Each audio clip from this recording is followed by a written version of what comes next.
प्यारे बच्चों नमस्कार। स्वागत है आप सभी का आज के इस इम्पोर्टेंट क्लास में। तो कैसे हो आप सभी? मैं आशा करता हूं कि आप सभी अच्छे होंगे और आपकी पढ़ाई भी बहुत ही अच्छी चल रही होगी। तो साथियों, आज के क्लास में हम लाए हैं आपके लिए क्लास 12th बायोलॉजी का top 70 most VVI objective question. और साथियों, ये सभी प्रश्न आपके परीक्षा के लिए बहुत ज्यादा इंपॉर्टेंट है, इसलिए क्लास को बिल्कुल ध्यान से और लास्ट तक देखिएगा और एक एक प्रश्नों को बहुत अच्छे से याद कर लीजिएगा। तो आइए हम लोग क्लास को स्टार्ट करते हैं और पहला नंबर सवाल आपके सामने है। तो भाई मेरे, आप लोग भी आंसर को लगाते चलिएगा और एक एक प्रश्नों को बहुत अच्छे से याद कर लीजिएगा। देखिए यहाँ पे पहला नंबर सवाल है कि निम्नलिखित में किस में बाह्य निषेचन होता है।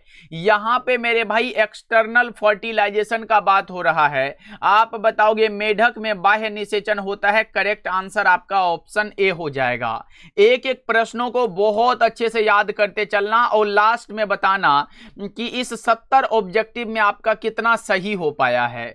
यहाँ पे प्रश्न है कि युग्मक सामान्यतः किस प्रकार के होते हैं। तो युग्मक जो होते हैं वो हैप्लॉइड होते हैं। कैसे होते हैं मेरे भाई? हैप्लॉइड होते हैं। याद रखिएगा, ऑप्शन नंबर ए हो जाएगा। चलिए तीसरा नंबर सवाल है आपके सामने। बिना निषेचन के पौधों का उत्पादन किसके द्वारा किया जाता है? तो बिना निषेचन के पौधों का उत्पादन कायिक प्रवर्धन के द्वारा होता है। ऑप्शन सी हो जाएगा। चौथा नंबर सवाल का जवाब बताइएगा कि केंचुआ प्राणी है। केंचुआ कैसा प्राणी है? तो केंचुआ द्विलिंगी प्राणियों के उदाहरण है। करेक्ट आंसर आपका ऑप्शन बी हो जाएगा। चलिए पांचवा नंबर सवाल आपके सामने ये रहा कि जब नर और मादा गैमीट में युग्मन होता है तब यह क्या कहलाता है? जब नर और मादा दोनों भाग ले रहा है तो लैंगिक जनन होगा। अलैंगिक जनन में केवल एक प्राणी भाग लेते हैं, ध्यान रखिएगा। 6 नंबर सवाल पूछा जा रहा है कि ऋतुस्राव चक्र किसमें होता है? तो ऋतुस्राव चक्र मनुष्य में होता है, बंदर में होता है, चिंपैंजी में होता है। तो इन सभी में होता है। करेक्ट आंसर आपका ऑप्शन नंबर डी हो जाएगा। चलिए 7 नंबर सवाल आपके सामने आ चुका है कि पुष्पीय पौधों में नर युग्मक का निर्माण किसके विभाजन से होता है? तो पुष्पीय पौधों में नर युग्मक का जो निर्माण होता है मेरे भाई, ये किसके विभाजन से होता है? तो ये होता है जनन कोशिका के विभाजन से। करेक्ट आंसर आपका ऑप्शन सी हो जाएगा। चलिए 8 नंबर सवाल है कि भ्रूणपोष क्या है? तो भ्रूणपोष यहाँ पे त्रिगुणित होता है। कैसा होता है? त्रिगुणित होता है। करेक्ट आंसर आपका ऑप्शन सी हो जाएगा। 9 नंबर सवाल आपके सामने आ चुका है और पूछा जा रहा है कि एनीमोफिली नामक परागण किसके द्वारा होता है? एनीमोफिली नामक पूछा गया है तो हवा के द्वारा होगा। करेक्ट आंसर आपका ऑप्शन नंबर डी होगा। अगर जल के द्वारा होगा तो हाइड्रोफिली होगा, चमगादड़ के द्वारा होगा तो क्रिप्टेरोफिली होगा।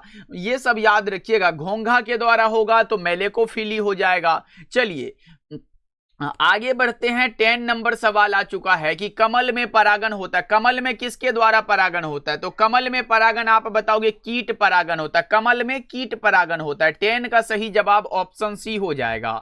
11 नंबर सवाल देखिए, बीजांड के वृत्त को क्या कहा जाता है? तो बीजांड के वृत्त को फ्यूनिकल कहा जाता है। क्या कहा जाता है मेरे भाई? फ्यूनिकल कहा जाता है। 11 का सही जवाब ए हो जाएगा। 12 नंबर सवाल का जवाब बताइए, इनमें से किसका पुष्पासन खाया जाता है? तो पुष्पासन सेब का खाया जाता है। किसका पुष्पासन खाया जाता है? तो सेब का पुष्पासन खाया जाता है। चलो यहाँ पे 13 नंबर सवाल आपके सामने है। एक स्वस्थ महिला के पूरे जीवन काल में उत्पन्न कुल अंडों की संख्या कितनी होती है? 400 होती है। 13 का सही जवाब ऑप्शन बी हो जाएगा। चलिए 14 नंबर सवाल आपके सामने ये रहा कि द्विगुणित संरचना है। द्विगुणित संरचना कौन सी है मेरे भाई? 14 का बताएंगे तो द्विगुणित संरचना आपका यहाँ पे युग्मनज करेक्ट हो जाएगा। ऑप्शन नंबर बी याद रखिएगा। और अगर पूछेगा भ्रूणपोष कैसा होता है तो त्रिगुणित होता है। ये भी बात आपको ध्यान रखना है। चलिए आगे बढ़ते हैं। 15 नंबर सवाल है कि फैलोपियन नलिका का अंडाशय से निकटस्थ भाग कौन सा है? तो ये बताओगे आप, ये वायु कोष्ठिका होता है। सही जवाब आपका ऑप्शन बी हो जाएगा। चलो 16 नंबर सवाल है कि मानव मादा का गर्भकाल मेरे भाई, ये तो सबको पता है कि 9 महीना का होता है। करेक्ट आंसर आपका ऑप्शन नंबर सी हो जाएगा। चलिए 17 नंबर सवाल देखिए यहाँ पे, एंड्रोजन किसे उद्दीपित करता है? तो एंड्रोजन जो है ये शुक्राणु जनन को उद्दीपित करता है ना। ऑप्शन नंबर डी आपका बिल्कुल करेक्ट हो जाएगा। चलो जी आगे बढ़ते हैं। 18 नंबर सवाल आ चुका है मेरे भाई। एक बार क्लास को सभी साथी लाइक कर लीजिएगा। अगर आप हमारे साथ पहली बार जुड़ रहे हो तो सब्सक्राइब जरूर करिएगा, जिससे कि नोटिफिकेशन आपको मिलता रहेगा क्लास का। देखो गैमीट निर्माण को क्या कहते हैं? गैमीट निर्माण को गैमेटोजेनेसिस कहते हैं। हिंदी में पूछेगा युग्मक निर्माण को तो युग्मक जनन कहते हैं। आइए आगे बढ़ते हैं। 19 नंबर सवाल है, कैपेसिटेशन एक प्राकृतिक क्रिया है जो होती है, कैपेसिटेशन एक प्राकृतिक क्रिया है जो होती है मादा जनन मार्ग में। आपका सही जवाब ऑप्शन नंबर बी हो जाएगा। चलो 20 नंबर सवाल देखो यहाँ पे, उच्च मृत्यु दर के कारण जनसंख्या में तीव्र ह्रास क्या कहलाता है? जनसंख्या अवनपन कहलाता है। सही जवाब आपका ऑप्शन नंबर बी हो जाएगा। चलिए 21 नंबर सवाल आपके सामने ये रहा और बताएंगे जन्म नियंत्रण की सर्वाधिक उपयुक्त विधि कौन सी है? तो जन्म नियंत्रण की सर्वाधिक उपयुक्त विधि कौन सी बताओगे आप लोग मेरे भाई? तो बांध्यकरण हो जाएगा। ऑप्शन नंबर आपका डी बिल्कुल ही सही जवाब है। चलो 22 नंबर सवाल आ चुका है आपके सामने कि कॉपर टी का क्या कार्य है? कॉपर टी का कार्य है यहाँ पे निषेचन को रोकना। करेक्ट आंसर आपका ऑप्शन नंबर सी हो जाएगा। चलिए आगे बढ़ते हैं। अगला नंबर सवाल है कि जननांग मस्सा निम्नांकित में से किसके द्वारा फैलता है? तो जननांग मस्सा जो है मेरे भाई ये एक सेक्सुअली ट्रांसमिटेड डिजीज है जो कि फैलता है पेपिलोमा विषाणु के कारण। करेक्ट आंसर आपका ऑप्शन नंबर डी हो जाएगा।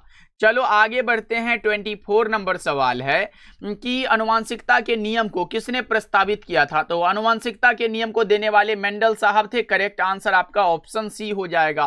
25 नंबर सवाल का जवाब बताओ। मानव नर की आनुवंशिक पहचान की जाती है, तो मानव नर की आनुवंशिक पहचान किनके द्वारा होती है? 25 का जल्दी बताओ। बहुत अच्छे भैया, लिंग गुणसूत्रों के द्वारा। ऑप्शन नंबर डी बिल्कुल करेक्ट हो जाएगा। एक एक प्रश्नों को आप याद करते चलो मेरे भाई। देखो यहाँ पे प्रश्न आ चुका है आपका और पूछ रहा है कि एक जीन जोड़ा दूसरे जीन जोड़े के प्रभाव को रोकता है, किस में रोकता है? तो ये यहाँ पे एपिस्टेसिस में। बहुत अच्छे, यहाँ पे एपिस्टेसिस करेक्ट होगा 26 का। चलिए आगे बढ़ते हैं। 27 नंबर सवाल आपके सामने ये रहा कि मेंडल ने कार्य किया था, मेंडल साहब ने कार्य किया था उद्यान मटर पर। करेक्ट आंसर आपका ऑप्शन नंबर सी होगा। और मेरे भाई आगे बढ़ते हैं। 28 नंबर सवाल यहाँ पे आ चुका है। एक इंपॉर्टेंट बात आपके लिए ये रहा, अगर आप हमारे द्वारा तैयार इंपॉर्टेंट क्वेश्चन के नोट्स परचेज करना चाहते हो तो जरूर कीजिएगा, क्योंकि फिजिक्स केमिस्ट्री और बायोलॉजी में आपको उतना ही ऑब्जेक्टिव सब्जेक्टिव दिया जाएगा जितना से आप अच्छा नंबर लेके आओगे और एग्जाम में लड़ने की हमारी गारंटी होगी। तो मेरे भाई इसका चार्ज मात्र 199 है, जिसमें कि आपको मिलेगा फिजिक्स केमिस्ट्री बायोलॉजी और साथ में हिंदी और इंग्लिश हमारे तरफ से बिल्कुल फ्री मिल जाएगा। तो कॉल या मैसेज कर लीजिएगा 7070 821685 नंबर पे। बोलिएगा भैया हमें 199 वाला नोट्स परचेज करने हैं। आपको ये जस्ट मिल जाएगा मेरे भाई, सिर्फ इंपॉर्टेंट क्वेश्चन मिलेगा। इसे आप लिख के याद करो या फिर प्रिंट आउट करवा सकते हो, कोई इशू नहीं है। देखो यहाँ पे है कि मेंडल के नियम का एक अपवाद कौन सा है? तो ये आपका क्या होगा? सहलग्नता होगा, लिंकेज हो जाएगा। 28 का correct answer option number C हो जाएगा। चलिए आगे बढ़ते हैं। 29 है कि इनमें कौन सा रक्त समूह सार्वभौमिक रक्तदाता है? तो ब्लड ग्रुप ओ को सार्वभौमिक रक्तदाता कहते हैं।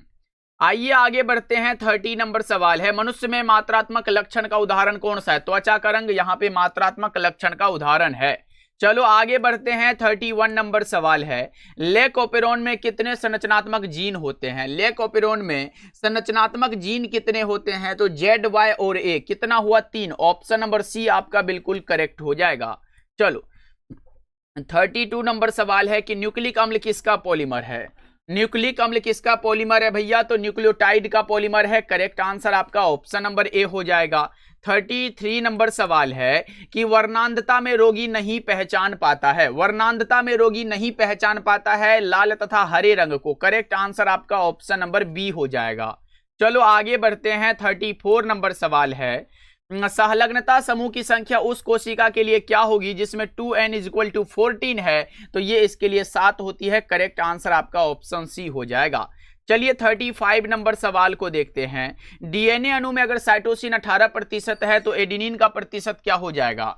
इसमें एडेनिन का जो प्रतिशत होगा वो 32% है। करेक्ट आंसर आपका ऑप्शन डी हो जाएगा। चलो आगे बढ़ते हैं। 36 नंबर सवाल है, इनमें कौन सा नाइट्रोजनस बेस आरएनए में नहीं होता है? तो नाइट्रोजनस बेस जो आरएनए में नहीं होगा वो पूछा गया है। आप क्या बता रहे हो भैया? वो जो होता है ना, वो यहाँ पे थाइमीन है जो कि आरएनए में नहीं होता है। थाइमीन के जगह इसमें क्या पाया जाता है? यूरेसिल पाया जाता है। ये बात आप लोग याद रखिएगा।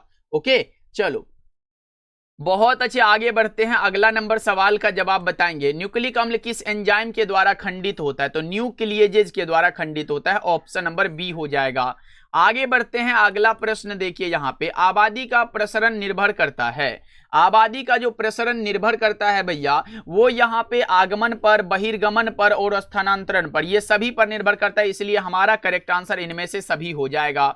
चलिए 39 नंबर सवाल को देखते हैं। और मेरे भाई जरूर से एक बार क्लास को लाइक कर लीजिएगा, क्योंकि आप लोग भूल जाते हो क्लास को लाइक करने के लिए। तो क्लास लाइक रहता है ना, एकदम बहुत मजा आ जाता है। चलो देखो, फिलोसफिक जूलॉजिक पुस्तक किसने लिखी है? तो फिलोसफिक जूलॉजिक नामक पुस्तक जो है लेमार्क साहब ने लिखा है। करेक्ट आंसर आपका ए होगा, 1809 ईस्वी में। चलो आगे बढ़ते हैं। 40 नंबर सवाल है कि एकिडना क्या है? एकिडना मेरे भाई क्या है? योजक करी है। ऑप्शन नंबर ए करेक्ट हो जाएगा। चलिए आगे बढ़ते हैं। 41 नंबर सवाल है, नई प्रजातियों के निर्माण का महत्वपूर्ण कारक क्या है? तो उत्परिवर्तन है, म्यूटेशन है। ऑप्शन नंबर बी आपका बिल्कुल सही जवाब हो जाएगा। 42 नंबर सवाल है कि डायनासोर क्या है? डायनासोर बताएंगे मेरे भाई। तो डायनासोर विलुप्त सरीसृप है। करेक्ट आंसर आपका ऑप्शन नंबर बी हो जाएगा। नेक्स्ट नंबर सवाल का जवाब बताएंगे। मनुष्य में प्लाज्मोडियम की संक्रमण अवस्था क्या होती है? तो मनुष्य में प्लाज्मोडियम की जो संक्रमण अवस्था है वो स्पोरोजोइट है। करेक्ट आंसर आपका ऑप्शन नंबर ए हो जाएगा। चलिए नेक्स्ट नंबर सवाल को देखते हैं। एंट अमीबा इनमें से क्या है? तो एंट अमीबा इनमें से क्या है भैया? प्रोटोजोआ है। करेक्ट आंसर आपका ऑप्शन नंबर सी हो जाएगा। 45 नंबर सवाल है, ट्रिपल एंटीजन टीका का उपयोग नहीं होता किसके लिए? ट्रिपल एंटीजन टीका का उपयोग नहीं होता है टाइफाइड के लिए। करेक्ट आंसर आपका ऑप्शन नंबर सी हो जाएगा। नेक्स्ट नंबर सवाल का जवाब बताओ आप लोग। यहाँ पे अत्यधिक मात्रा में अल्कोहल के सेवन से कौन सा अंग प्रभावित होता है? तो ये प्रभावित होता है आपका यकृत। करेक्ट आंसर आपका ऑप्शन नंबर बी हो जाएगा। नेक्स्ट नंबर सवाल का जवाब बताओ जल्दी से। जुकाम यानी कि कभी कभी साधारण जो ठंड लग जाता है वो किसके कारण होता है? तो भैया वो होता है राइनो विषाणु के कारण। किसके द्वारा? यहाँ पे विषाणु के कारण। चलो 48 नंबर सवाल है, विडाल परीक्षण ज्ञात करने के लिए कौन है? विडाल परीक्षण की पुष्टि मेरे भाई किसके द्वारा किया जाता है? तो टाइफाइड के द्वारा। ऑप्शन नंबर यहाँ पे किसके लिए? तो टाइफाइड के लिए ये विडाल टेस्ट किया जाता है। चलो आगे बढ़ते हैं। यहाँ पे प्रश्न है, वुचरेरिया बैंक्रोप्टी के द्वारा क्या होता है? वुचरेरिया बैंक्रोप्टी जो आदमी में फाइलेरिया रोग पैदा करता है मेरे भाई, जो कि हेलमिंथ ग्रुप का होता है, तो ये आपका फाइलेरिया रोग हो जाएगा। अगला प्रश्न का जवाब बताएंगे। इनमें कौन सा है जो यहाँ पे जीवाणु जनित यानी कि बैक्टीरियल डिजीज पूछा गया मेरे भाई? तो कुष्ठ रोग हो गया, क्षय रोग हो गया, हैजा हो गया, ये सभी के सभी जीवाणु जनित रोग है। आइए अगला प्रश्न को देखते हैं। निम्नांकित में किसकी आनुवांशिक विविधता भारत में सबसे अधिक है? तो आम की आनुवांशिक विविधता भारत में सबसे अधिक है। ऑप्शन नंबर डी हो जाएगा। देखो यहाँ पे है कि सर्वप्रथम निर्मित परजीवी गाय का नाम इनमें से कौन सा था? तो रोजी नाम था। ऑप्शन नंबर आप डी बता के चलेंगे। आइए अगला प्रश्न को देखिए। यहाँ पे विश्व की सबसे अच्छी दुधारू नस्ल कौन सी है? विश्व की सबसे अच्छी दुधारू नस्ल आप बता के चलिएगा। होल्स्टेन फ्रीजियन हो जाएगा। चलो 54 नंबर सवाल आपके सामने है, मिट्टी को उपजाऊ बनाने में सहायक है। मिट्टी को उपजाऊ बनाने में जैविक खाद होता है, और जैविक खाद का मुख्य स्रोत जो होता है वो जीवाणु होता है, बैक्टीरिया होता है। चलिए आगे बढ़ते हैं। गोल्डन यानी कि सुनहरा धान में कौन सा विटामिन पाया जाता है? गोल्डन राइस में विटामिन ए पाया जाता है। करेक्ट आंसर आपका ऑप्शन बी हो जाएगा। चलो 56 नंबर सवाल है कि शराब उद्योग में किस सूक्ष्म जीव का उपयोग होता है? तो शराब उद्योग में मेरे भाई कौन से सूक्ष्म जीव का उपयोग होगा? तो ये होता है यीस्ट का। ऑप्शन नंबर ए करेक्ट हो जाएगा। सभी साथी मेरे भाई क्लास को जरूर लाइक करते चलिएगा, जितने साथी भूल चुके हो। देखो जैविक खाद्य का मुख्य स्रोत क्या है? जस्ट मैंने बताया जीवाणु हो जाएगा। सही जवाब ऑप्शन सी है। अगला प्रश्न का जवाब बताइएगा। टी लिम्फोसाइट उत्पन्न होता है, टी लिम्फोसाइट अस्थि मज्जा में उत्पन्न होता है। 58 का करेक्ट आंसर ए हो जाएगा। 59 नंबर सवाल देखो, क्लोरेला निम्न में से क्या है? बताएंगे क्लोरेला मेरे भाई निम्न में से क्या है? तो शैवाल है। करेक्ट आंसर आपका ऑप्शन ए हो जाएगा। 60 नंबर सवाल है, एजोला का सहजीवी संबंध किसके साथ है? तो एनाबीना के साथ है। ऑप्शन नंबर बी बता के चलेंगे। अगला प्रश्न यहां पे है, किसी भी जनसंख्या में उपस्थित समस्त जीन एवं उसके अलील क्या कहलाते हैं? तो जीन कोष कहलाते हैं। 61 का ए करेक्ट हो जाएगा। 62 नंबर सवाल है कि पहली ट्रांसजेनिक फसल कौन सी थी? पहली ट्रांसजेनिक फसल आप लोग तंबाकू बताइएगा। ऑप्शन नंबर डी करेक्ट है। 63 नंबर सवाल है, क्राइजीन बॉल कृमि से किस फसल को बचाता है? क्राइजीन बॉल कृमि से मेरे भाई कपास को बचाता है। करेक्ट आंसर आपका ऑप्शन ए होगा। आइए अगला प्रश्न देखिए, पौधे जो जलीय वातावरण में नहीं पाए जाते हैं तो बबुल जलीय वातावरण में नहीं होते हैं, क्योंकि ये मेरे भाई मरुस्थलीय पौधा है। देखो यहाँ पे प्रश्न है कि टिड्डा क्या है? टिड्डा बताएंगे मेरे भाई क्या है? 65 नंबर सवाल का जवाब। और आपने बताया भैया ये प्राथमिक उपभोक्ता है। करेक्ट आंसर आपका ऑप्शन नंबर बी हो जाएगा। चलिए आगे प्रश्नों को देखते हैं कि समुद्र तल पर रहने वाले जंतु क्या कहलाते हैं?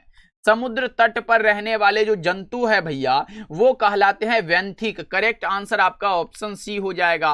यहां पे प्रश्न है, पारिस्थितिक तंत्र में ऊर्जा का प्रवाह आहार श्रृंखलागत होता है, एकदम एक दिशीय होता है। जैसे मैं बताऊं, घास से क्या बताओगे? घास भैया बकरी, और बकरी को भैया शेर खा जाता है, तो ये एक दिशीय होता है, याद रखिएगा। करेक्ट आंसर आपका ऑप्शन नंबर ए हो जाएगा। चलिए आगे बढ़ते हैं। अगला प्रश्न देखिए यहाँ पे, पादपों में सर्वाधिक पाए जाने वाले तत्व कौन से हैं? पादपों में सर्वाधिक पाए जाने वाले तत्व आप क्या बताओगे? आपने बताया भैया कार्बन है। करेक्ट आंसर आपका ऑप्शन नंबर डी हो जाएगा। चलिए आगे बढ़ते हैं। 69 नंबर सवाल है, गेंडा अभ्यारण्य किस राज्य में है? गेंडा अभ्यारण्य आपके असम राज्य में है। सही जवाब आपका ऑप्शन नंबर ए हो जाएगा। चलो आगे बढ़ते हैं। 70 नंबर सवाल है, गिर अभ्यारण्य प्रसिद्ध है किसके लिए? गिर अभ्यारण्य किसके लिए प्रसिद्ध है? 70 का बताएंगे जल्दी जल्दी से जवाब। बहुत अच्छे मेरे भाई, गिर अभ्यारण्य शेर के लिए प्रसिद्ध है। करेक्ट आंसर आपका सी यहाँ पे हो जाएगा। और गिर अभ्यारण्य जो है ये गुजरात राज्य में स्थित है, ये भी बात आप याद रखिएगा। तो आप लोग कमेंट करके बताइएगा कि भैया एक क्वेश्चन हम आपसे पूछ लेते हैं, भारत का पहला राष्ट्रीय उद्यान कौन सा था? ये आप लोग जल्दी से कमेंट करो मेरे भाई। भारत का पहला राष्ट्रीय उद्यान कौन सा था? ये आप लोग जरूर कमेंट करके बताइएगा। तो मेरे भाई कमेंट करिएगा आज का क्लास कैसा लगा, और आप लोग क्लास को लाइक कर लीजिएगा। अगर आप पहली बार जुड़े हो तो सब्सक्राइब जरूर कर लीजिएगा, जिससे कि क्लास का नोटिफिकेशन आपको मिलता रहेगा। ओके मेरे भाई, मिलते हैं अगले क्लास में, तब तक अपना ध्यान रखिएगा।